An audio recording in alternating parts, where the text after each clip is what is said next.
tata saja terus. Sejujurnya, yang kita tata kali ini masih berkisar tentang materi. Kita masih harus bekerja keras untuk menata kesadaran tentang kesehatan, hubungan dengan keluarga, mendidik anak, dan lain sebagainya. Kita akan nanti sampai sana. Ada sebuah pemahaman baru yang akan masuk ke dalam pikiran Anda di chapter selanjutnya. Di sana Anda akan tersentak karena ada sesuatu yang berbeda di dalam pemahaman selama ini dalam pengertian mencari materi. Anda tidak perlu menjadi pengusaha untuk kaya raya, tak perlu modal besar untuk sukses. Bahkan Anda boleh dengan santai dan tetap mengerjakan apapun yang Anda suka dan Anda cintai. Anda tetap berhak untuk kaya raya, meskipun tetap dengan profesi Anda, dengan profesi keseharian Anda. Tidak ada ubah satu apapun, tidak perlu berubah drastis. Kalau Anda ibu rumah tangga, tak perlu menjadi pegawai meninggalkan anak-anak balita di rumah. Yang Anda butuhkan hanya merumbuhkan jangkar, dalam tanda petik, segala sesuatu yang membuat Anda miskin harus dihilangkan, yang selama ini menghalangi Anda dari tujuan Anda mendapatkan kemakmuran. Dan video ini tidak menjanjikan Anda untuk memperoleh rose garden,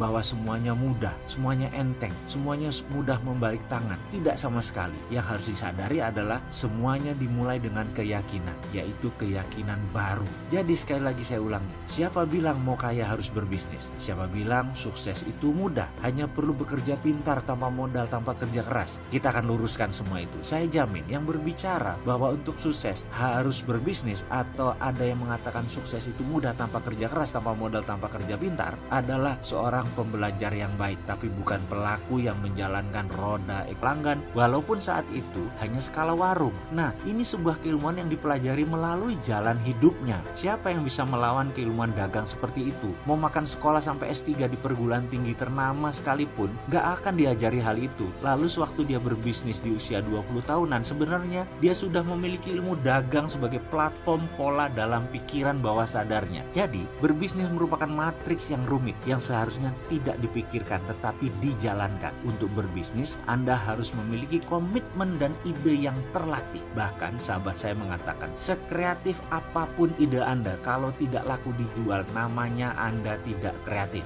Kesimpulan, Anda harus dipercaya. Kalau kepercayaan orang terhadap Anda tinggi, apapun yang Anda berikan, bahkan meskipun menurut mereka ide Anda jelek atau produk Anda buruk, pasti tetap dibeli. Lalu, benarkah tidak perlu kerja keras? Saya meneliti dalam-dalam hal ini. Saya percaya semua orang kaya, orang sukses adalah pekerja keras. Namun, mereka bukan saja pekerja keras, tapi orang yang tahu memanfaatkan waktu. Mereka bekerja keras, iya, tapi begitu liburan, mereka benar-benar menikmati liburannya dan enjoy. Mereka pandai membagi waktu di antara kerja, di rumah, bersosialisasi. Kata-kata work hard, play hard bukan sekedar jargon. Mereka melakukan secara harafiah. Perilaku kerja yang pintar, membagi waktu, itulah sesungguhnya yang disebut kerja pintar. Mereka diinfokan hanya main golf atau selalu datang siang ke kantor. Sudah ada sistem yang mereka kerjakan, karena sudah ada direktur yang mengerjakan. Itu merupakan produk tahunan kerja keras mereka. Ibaratnya orang menanam mangga, setelah 4 tahun panen, terus menghasilkan selama 25 tahun. Kalau dilihat 10 tahun, ya kelihatannya seperti orang yang santai. Namun kalau Anda melihat 4 tahun pertama hidupnya, mungkin Anda akan berkata beda. Mungkin Anda memandangnya sebagai seorang workaholic atau penggila kerja. Satu hal lagi, apakah untuk kaya atau sukses harus berbisnis? Nah, untuk hal ini saya sedikit berlawanan dengan banyak orang. Saya percaya untuk kaya atau sukses, Anda tidak perlu berbisnis. Dengan kalimat lain, untuk kaya ada ribuan cara. Berbisnis atau berwirausaha hanyalah salah satunya saja. Mau Anda berlatar belakang office boy, pedagang kaki lima, pensiunan olahragawan, TNI, guru, tukang las, ibu rumah tangga, tukang parkir sekalipun, sukses atau kaya adalah masalah perilaku atau attitude. Kaya atau sukses adalah produk sampingan dari sebuah perilaku kaya. Menabung, contoh perilaku orang sukses. Berinvestasi adalah perilaku orang sukses. Dipercaya adalah perilaku orang sukses. Dan banyak lagi perilaku pribadi sukses ini bukan hak prerogatif pebisnis. Itu hak prerogatif orang sukses. Anda menjadi good follower juga termasuk perilaku pribadi sukses. Anda seorang good listener juga termasuk pribadi sukses. Anda seorang pegawai atau seorang putus sekolah, Anda perlu memiliki kepribadian seperti itu untuk bisa sukses, yaitu good follower, good listener. Anda tidak perlu repot-repot membangun saham perusahaan blue chip. Anda bisa mempelajari dengan seksama di bursa, di equity crowdfunding, di Santara. Anda bisa lakukan itu. Lalu belilah dalam jangka panjang. Otomatis Anda sudah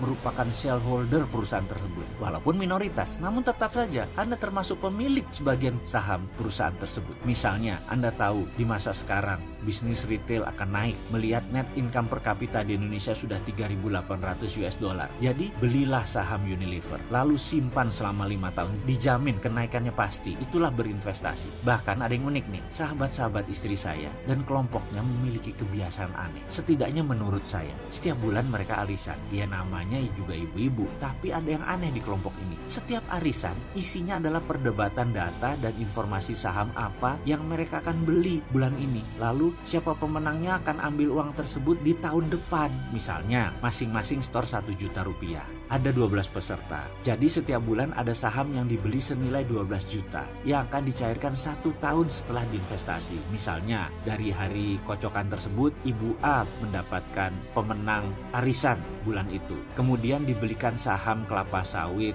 Astra Argo Lestari. Lalu bulan depan 12 juta diinvestasikan ke saham Trada Marine Cargo. Itu diputuskan setelah mereka berdua-belas berdebat dan berdiskusi. Kalau dengar ceritanya seru juga nih. Saya yang dulu-dulu merasa arisan itu hal yang berbau sosialite dan hanya perilaku sosial semata, jadi melihat arisan dari sisi menarik sekarang. Jadi ke depan sukses dan kaya, sekali lagi bukan untuk mereka yang bekerja saja, alias siapa saja punya profesi apapun bisa sukses selama tahu dan berpikir sukses.